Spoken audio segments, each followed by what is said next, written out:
Good morning to all our listeners tuning into Hot Topic and Fresh News. Today, Monday the 16th of July, 2024, we're bringing you the latest and most critical updates from around the globe.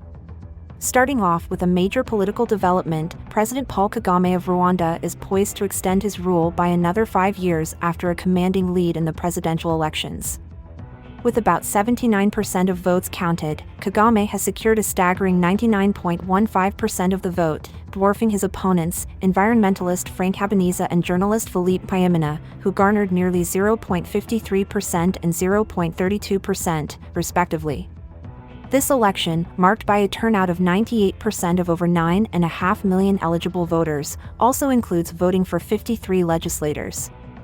Special elections for 27 seats reserved for women, young people, and people with disabilities are set to follow soon.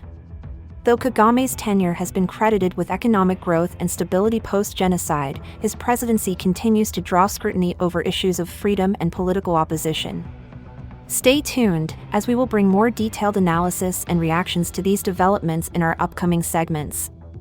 Good morning, everyone. This is Emily, your trusted source for the day's most significant news. And I'm David, here to add insight into today's topics. You're listening to Hot Topic and Fresh News.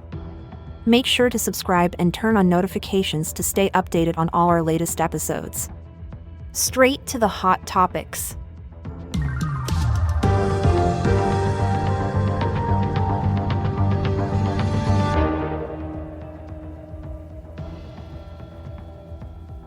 Could you expand on the significance of President Kagame's landslide victory in the Rwandan elections? Absolutely.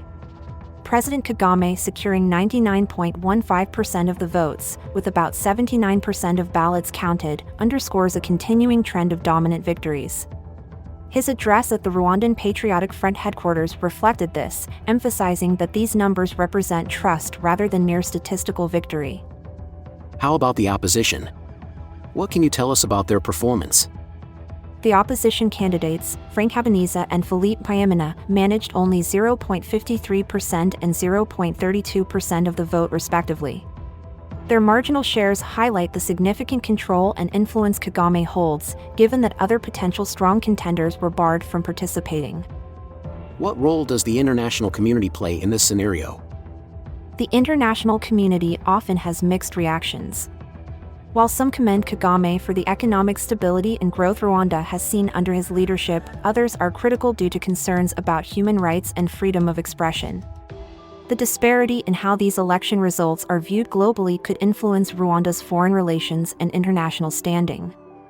And what about the voters themselves? Was there a high voter turnout?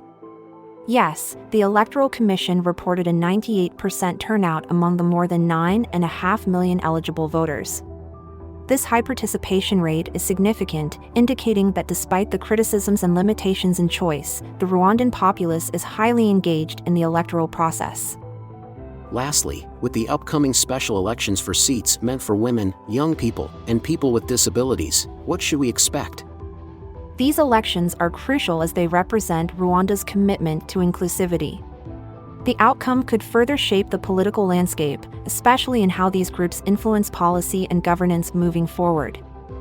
With the recent elections, we've seen an overwhelming majority for President Kagame.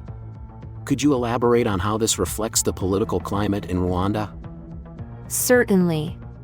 The 99.15% vote for President Kagame signals a strong approval from the electorate, at least on the surface. However, this also brings up questions about the democratic processes, given the limited opposition and the barring of significant opponents like Diane Rwigara. Speaking of barred opponents, how does this affect international perceptions of Rwanda? It's a mixed bag. On one hand, Rwanda is seen as a beacon of post-genocide recovery and economic stability. On the other, these election practices can be perceived as undermining the democratic values that many international bodies advocate for. With the upcoming elections for special seats, what implications do these hold?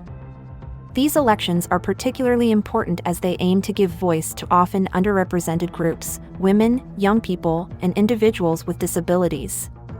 They could potentially influence future policy directions, promoting a more inclusive governance. Now, shifting slightly, What's your personal take on Kagame's lengthy tenure? Personally, I believe that while stability and economic growth have been significant, the cost to political freedom and the stifling of opposition cannot be overlooked. It's critical for Rwanda to find a balance to ensure long-term democratic health. Isn't that a rather critical view of a leader credited with revitalizing a nation?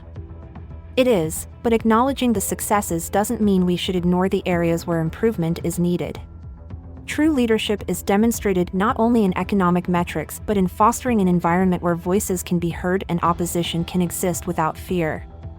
I see your point. I apologize for my earlier skepticism. It's important to consider all sides of the situation. Absolutely, it's all about a balanced perspective. Thank you for understanding.